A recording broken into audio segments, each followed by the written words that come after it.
ఖాళీ కడుపుతో ఈ పండ్లను తినడం అంత మంచిది కాదు.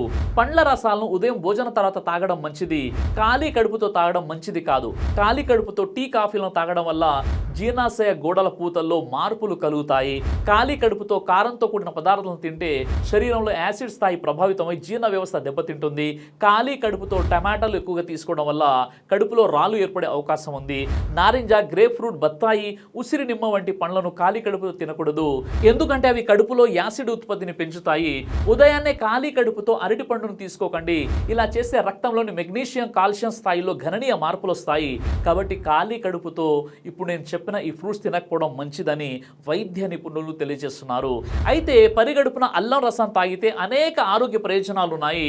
అల్లం రసం జీర్ణక్రియను మెరుగుపరుస్తుంది, గ్యాస్ మరియు అజీర్ణం వంటి సమస్యలను తగ్గిస్తుంది. అల్లం రసం వికారం మరియు వాంతులను తగ్గించడంలో సహాయపడుతుంది, కీళ్ళ నొప్పులను కూడా తగ్గిస్తుంది. అల్లం రసం రక్తంలో చక్కెర స్థాయిని నియంత్రించడంలో సహాయపడుతుంది, కండరాల నొప్పి నుంచి ఉపశమనం కలిగిస్తుంది. అల్లం రసం అధిక రక్తపోటు నియంత్రించడంలో మనకు సహాయపడుతుంది. ఇది గుండె ఆరోగ్యాన్ని కాపాడుతుంది. అల్లం రసం బరువు నియంత్రణలో ఉంచుతుంది. ఇంకా అనేక రకాల ఆరోగ్య ప్రయోజనాలు ఉన్నాయి. కాబట్టి ఉదయం ఖాళీ కడుపున అల్లం రసం తాగేటట్టు ప్రయత్నం చేయండి.